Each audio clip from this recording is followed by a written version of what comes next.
another episode about Cyborg, but this time Jason Momoa shares support for Justice League co-star Ray Fisher. Whoa, Aquaman himself, Jason Momoa, stands with his Justice League co-star Ray Fisher amidst his battle with Warner Brothers over the film reshoots. Jason Momoa stands with his Justice League co-star Fisher amid his battle with Warner Brothers. Both Momoa and Fisher were introduced in the dceu through cameos and BVS, which set up the future roles in Justice League. Momoa has since appeared in the solo film AQUAMAN and is set to return for its sequel in 2022. Fisher, however, has seen his own character Cyborg stall in the years since Justice League, even though we were promised a cyborg film from the very beginning, and it was even talked about with Jeff Johns and Kevin Smith. A film solo for Cyborg was supposed to arrive earlier this year, but it never came to pass. One consolation is that fans will get to see a new performance from Fisher as well as Momoa when the Snyder Cut Justice League comes out.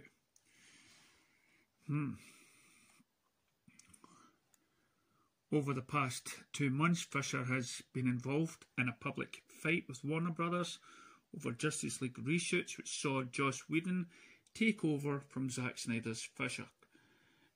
Claimed Whedon's behaviour on set was gross and abusive, and an investigation was slowly commenced. However, matters became increasingly messy over the weekend when following a new claim from Fisher that DC President Walter Amada had tried to silence his accusation. Warner Brothers released a statement insisting Fisher had cooperated with the investigator.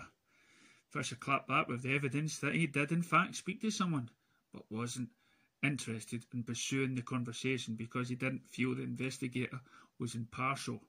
This is why we shouldn't really listen to bigwigs, to the big companies, because with all my dealings with advisors, financial advisors and whatnot, they're on the side of the company they work with. They're not interested in giving you partial advice.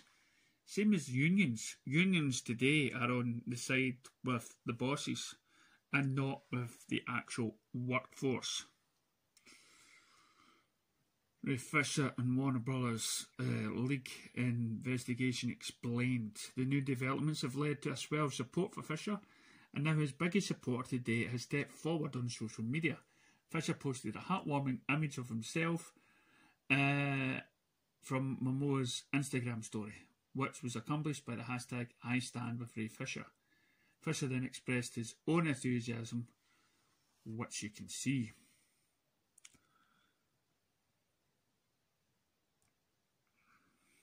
There's that famous t-shirt. The two actors have been vocal supporters for the Snyder Cut over the years, so it's no surprise that Momoa is in Fisher's corner now. Fisher has said that he knows several people who are willing to speak to investigators about his own account of the Justice League reshoots, and it seems likely that Momoa is one of them. And my God, what power has Momoa got, guys and girls? When he's in the background, of AQUAMAN movie, he must have a lot of swing. And it seems like that Momoa is one of them. Of course, the public will never truly know unless Momoa were to come out and say so. But his open support for Fisher speaks volumes. It's unfortunate that Fisher's has had such a difficult time getting his claims heard by an impartial judge, but also sweet to see that he's at least one of the cast members backing him, since they were also present with Justice League shoots. Now, the thing is, remember that, I don't know if you watched my last video, but it shows you Ray Fisher and Jason Momoa sitting together at a press conference, and when they talked about Joss Whedon, sadness crossed both of their faces as they tried to pass off a lie that everything was A-OK. Ray Fisher accuses Jeff Johns gloating about Doom Patrol's Cyborg, which I've just said actually recently. about Jeff Jones and Ruth Fisher. Let me think now. Right, let's click on to this. Ruth Fisher accuses Jeff Jones of gloating about Doom Patrol's cyborg. And DCEU cyborg actor Ray Fisher accuses former head of DC Entertainment Jeff Jones of gloating about the creation of a certain cyborg on Doom Patrol over the past 2 months. Fisher has been at the centre of a growing story concerning the Justice League reshoots and the poor behaviour that occurred behind the scenes. It began when Fisher accused Justice League reshoots director Joss Whedon of acting unprofessional on set, even to the point of calling Whedon abusive. Fisher also implicated Jones and producer John Berg in his accusations, and in July he went so far as to say Whedon should be scared of his account of Justice League reshoots.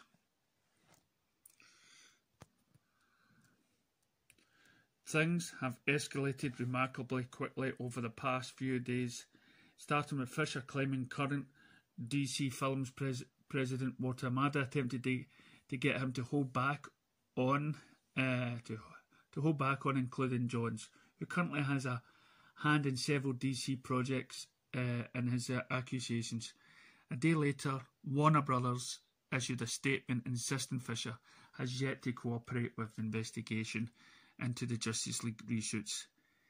Fisher didn't take long to fire back, providing evidence that he did in fact speak to the investigator, but refrained from saying too much because he felt the investigator wouldn't be impartial. Why cyborg actor Ray Fisher called out Joss Whedon's abuse? Fisher has since explained his thoughts on the matter of the new Instagram live video, where he also detailed about John's behaviour. 5 minutes into the video, Fisher explains how when Amada expressed doubt about John's abusive behaviour, Fisher pointed out that Amada was not present when John made the fired threat to my career. Fisher goes on to say that in 2018, Jones contacted him using back-channel communications to gloat that there will be another cyborg used in the DC universe in a show he was producing. The show he's referring to at DC is, of course, Doom Patrol, which features another cyborg. Right. Let's see if we can... All right. Happy Sunday, my friends. I hope you're doing okay. I got some babies crying. I'll watch them grow. They'll know much more than I'll ever know. And I think to myself, what a wonderful world. All right, hope y'all are doing all right out there. Sorry, I had a baby crying and got distracted and got segued into a song. Now, I wanted to go live and just say thank you to each and every one of you out there who has shown me nothing but love and nothing but support over the last couple days. You know, I am in shock and awe at two things. I'm in shock and awe that Warner Brothers would have even had the audacity to put out a statement like that. They've set themselves up, unfortunately, for a lot of issues.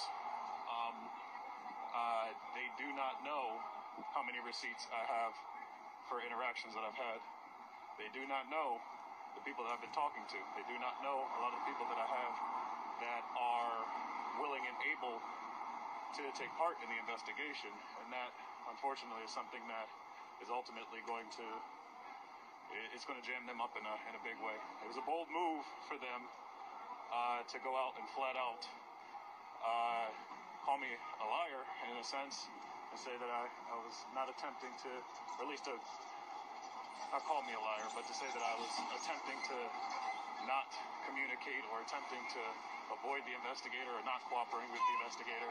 It's the worst kind of spin that you could put on a situation like this, because I've got the receipts to prove that at every step of the way, there's been clear communication as to what it is that we've been attempting to do. And so they put themselves in a really weird place, I'm not going to lie.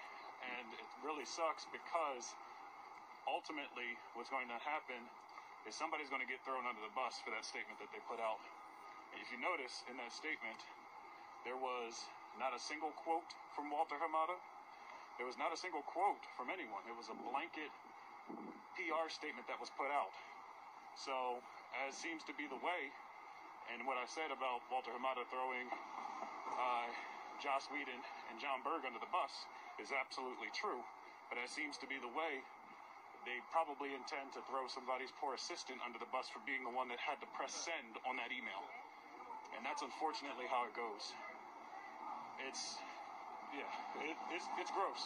It's really gross. But the only way to cut through the PR spin is to hit it with hard fact, hard evidence, and to let people know, you're not playing games. So it's a really weird game. It's a sad and desperate game, but it's a predictable one.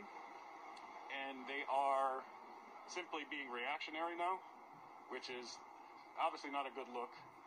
I made it very clear weeks before, or at least, on August 21st, 5 days before I was to go in and talk to the investigator, that I would be doing my due diligence. I would be vetting the situation and making sure that the investigator was indeed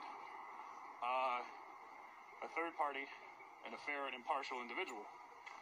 What they neglected to mention in the article that they had put out, and some people called it a hit piece, and for all intents and purposes it is, but what they had neglected to mention is that after my conversation with Walter Hamada, wherein I demanded of Walter that we be able to take this to whatever next step needed to be taken, because in the article they made it seem as if he bestowed this gracious request upon me to take it to the next level. Not at all. Not at all. After finally pinning him down and saying, would you be willing to support an investigation into what I'm relaying? And he and I had talked in great detail about Joss Whedon. We talked in great detail about Jeff Johns. We talked in great detail about John Berg.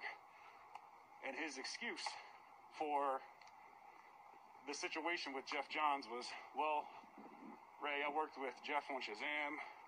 I don't really think that he would do that sort of stuff or be that sort. And I go, Walter, you weren't there. I'm telling you, you weren't. You were not there when the man used back channel communication to call me into his office and made the veiled threat to my career. You weren't there for that.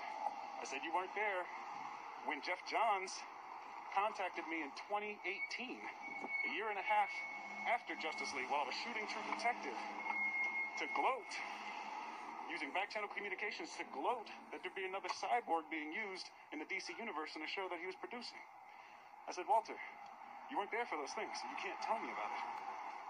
And so, finally, when we got to the heart of all that stuff, and I realized that clearly this is a situation wherein Walter was attempting to protect Jeff Johns because of his continued business partnerships, such as Wonder Woman 1984, such as whatever other projects that they may have coming down the pipeline.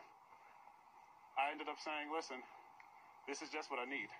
And so when he wanted more specifics about what was said and who said it, I refused to give him such specifics. I said, Walter, this is sensitive information. I said, the people that have stories to tell need to be protected. And so he did not escalate the situation in Warner Media. I received a phone call from the head of HR, the vice president of HR, and the vice president of labor relations from Warner Brothers. I had a 2-hour initial conversation with them wherein I detailed beat for beat, gave them names of people that they should interview, all of these things. And so, you know, the fact is I've got so many details that I can put to these stories, and I'm willing to do it face to face.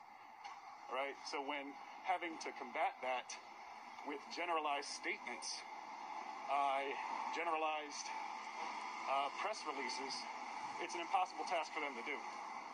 And so, since they've opened up the can of worms, there are going to be certain things that I'm now going to be saying publicly, not about the specific experiences in Justice League, but in how the things have been handled up until this point, since I've come out with my allegations about Joss Whedon, Jeff Johnberg.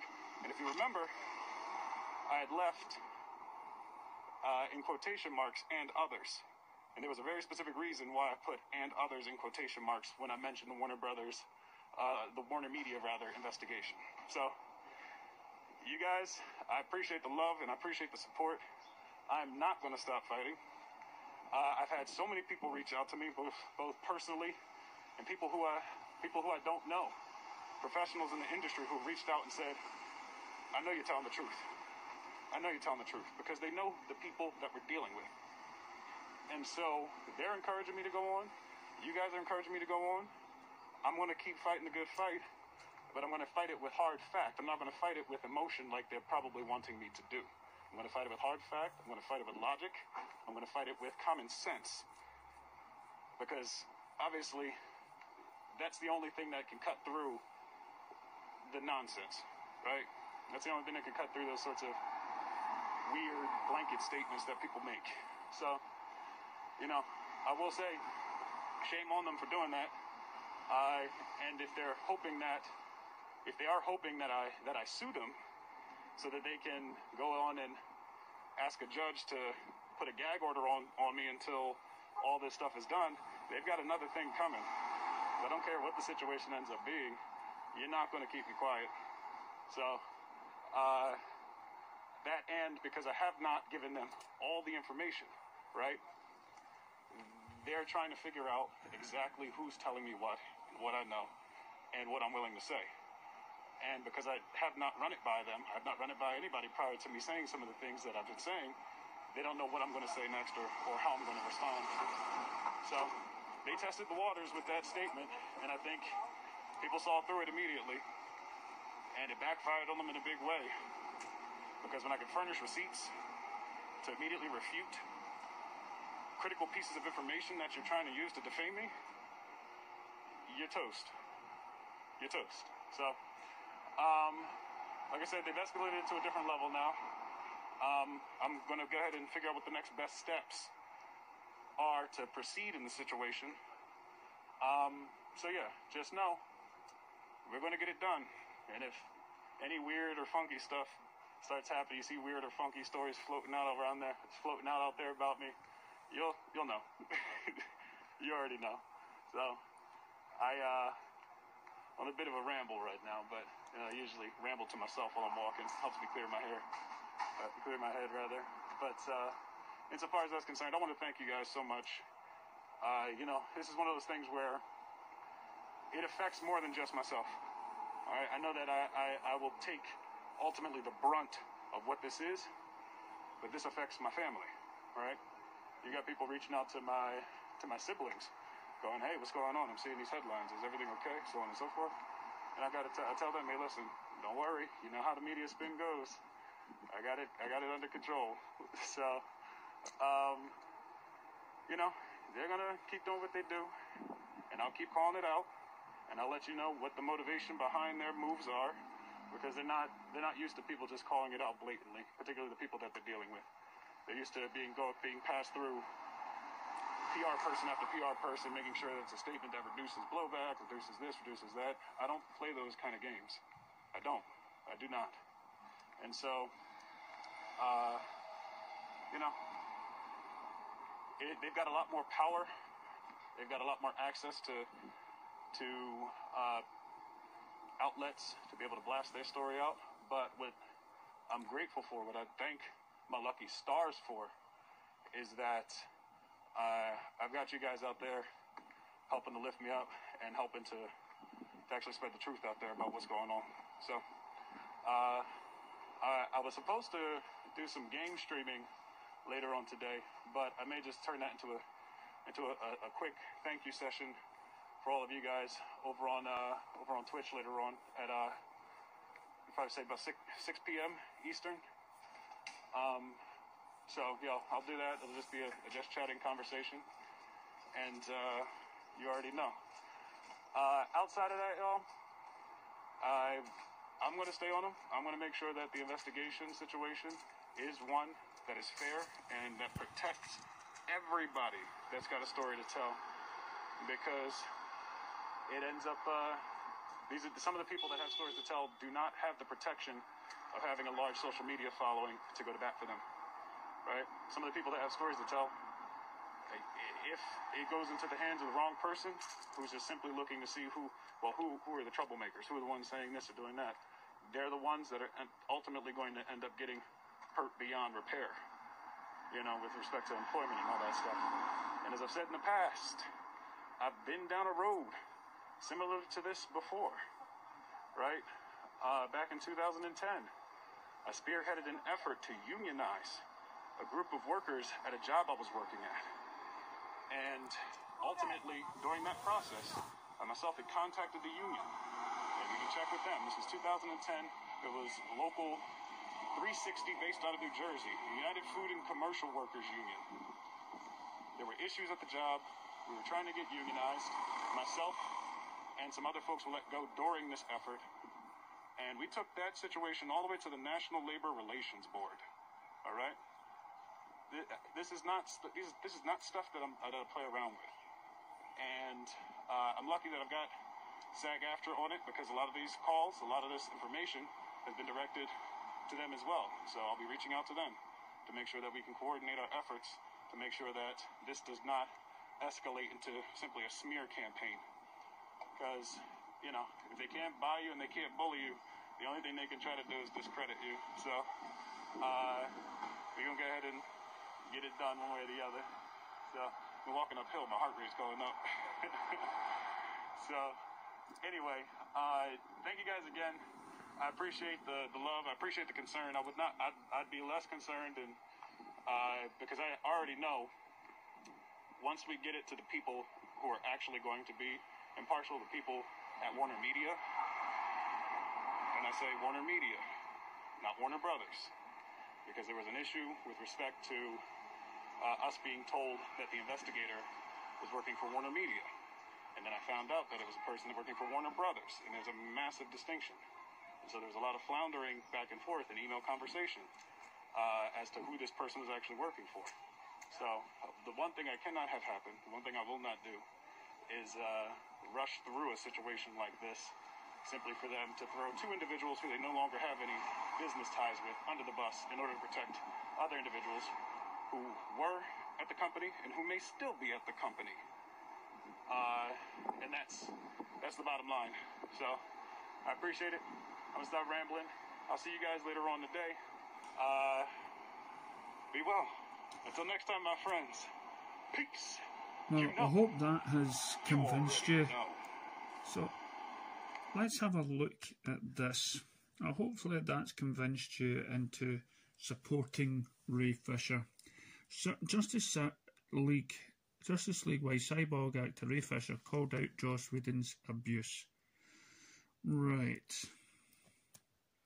So let's remind the cyborg actor Ray Fisher has called out Joss Whedon for his abusive behaviour during the Justice League reshoots. Here's why. In the year since it opened theatrically in November in 2017, the DCEU's biggest crossover has become easily one of the most infamous blockbusters in recent memory. It's already a project tinged with tragedy, with Man of Steel and BVS director Zack Snyder stepping down during post-production following the death of his daughter Autumn. Whedon subsequently replaced him at the helm of the film's reshoots, despite being credited as a co-writer only. The theatrical cut of Justice League was met with mixed to negative reviews and disappointing box office returns, with most critics arguing it's a Frankenstein monster of a film that awkwardly blends Snyder's darker and more operatic approach with Whedon's trademark of quippy dialogue and character drama. Character drama, yeah, okay. You've never wrote anything deep in your puff. It since came out that a much larger chunk of the movie was reshot than initially reported, resulting in a massive changes to the original narrative. Devised by Snyder and co-written by Chris Terrio, this in turn prompted fans to campaign for the release of the Snyder rough cut of the film, a campaign that was ultimately successful this year, with it being announced Zack Snyder's Justice League to its former title in 2021. Things have since gone mostly quiet on the Justice League front. It's at least until this week. Fisher tweeted about a clip from the film SDCC 2017 panel in which he praised Whedon for being a good person, which I spoke about earlier on, which you can tell was forced. Snyder's initial cut saying he would like to forcefully retract every bit of that statement. The actor has since posted about Whedon on Twitter again, and this time he cut right to the chase. In his second tweet, Fisher claimed that Whedon on-set treatment of cast and crew of the Justice League... sorry, I'll just clean this a wee bit. There is a professional unacceptable. The cast and crew of Justice League was gross, abusive, unprofessional, and completely unacceptable, and was enabled by the DC Entertainment CEO Jeff Johns and producer John Berg. The actor has yet to specify the type of abusive behaviour Whedon engaged in, so it could be anything from verbal, physical, psychologically, to emotionally, physical, or even sexual in nature. This isn't the first time Whedon's been accused of abusing the power of his position either. In August 2017, his ex-wife Kaya Cole published an essay accusing Whedon of hiding and later confessing to her extramarital affairs while running Buffy the Vampire Slayer, and throughout their 21-year marriage, in addition to inappropriate emotional relationships with co-workers, fans and friends.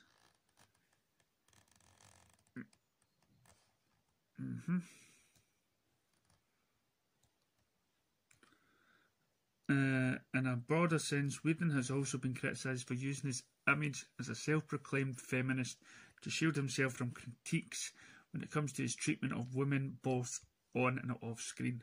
For example, his sequel, Avengers Age of Ultron, was criticised for its chunky handling of infertility and pregnancy in a subplot involving Black Widow's history, and his work on shows like Firefly and Buffy had been similar taken to take for their equally clumsy use of rape as a storytelling device. Most notoriously on the Buffy spin-off Angel, Whedon butted heads with co-star Charisma Carpenter, which when she became pregnant ahead of the start of the season 4, resulting in changes to her character's storyline that ultimately led to her being written off the series entirely. In season 5, Fisher even referred to these issues directly in a later tweet, saying, I believe Kaya Cole and Charisma Carpenter. Hope I'm saying his names right. When it comes to Whedon's treatment of Fisher, the proof might be in the pudding. In an interview with the Black Cape magazine in June, Fisher revealed that he met with Snyder and Terrio to discuss Justice League betrayal. Victor Stone, Cyborg and family before the Justice League had even been written, according to the actor. We were about to talk about framing up this prominent black comic book family and my perspective as a black man. Have I been watching this thing? Any questions, thoughts or concerns that I may have had about framing or wherever he may be going or how it might be perceived? Chris and Zack met those things with open arms and an open mind. Prior to the Justice League reshoots, Snyder similarly described Cyborg as the heart of the movie. You can see traces of the character's origin in the arc of the film theatrical cut. He loses his family, finds a new one in Justice League, and is the key to saving the world. Being the only one who can stop Stephen Mill from forming the unity With the 3 mother boxes at the end of the day, most of his backstory, most dramatic elements of the plot thread, including the death of his father, was stripped away from the film. Whedon's reshoots resulting in a pretty flat portrayal of Cyborg. From a storytelling perspective, these changes came off as being disrespectful, not only to Cyborg as a character, but also Fisher, Terrio, and Snyder's efforts to ensure Victor Stone wasn't a black male stereotype. Fisher talked about this in the same interview with TBCM, saying he didn't want Cyborg to be relegated to being the catchphrase spitting cool black dude. That's not anything that I'm interested in watching. It's definitely not anything I'm interested in portraying. In response to Fisher's comments about Whedon, Berg called him categorically untrue, therefore claiming, I remember him being upset that we wanted him to say booyah, which is very well known saying of Cyborg in the animated series. To many, this response has come across as curt and dismissive at best, and mostly seems to confirm Fisher's claims Whedon, Berg and Jones were unprofessional in the way they overrode his concerns in favour, including that bit of a fan service. A moment that comes out of nowhere in the film anyway, on top of the other changes that they made.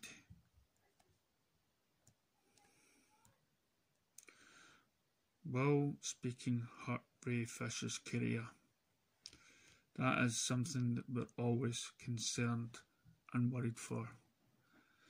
As Black Lives Matter protest continues around the world, more and more Barbie artists are speaking up of the systematic racism they've encountered working in the film and TV industry, something that clearly empowered Fisher to speak out about his own experience with Justice League. There's no valid reason to doubt his sincerity either by criticising Whedon at the point where Fisher's only really stands to hurt his career as an actor.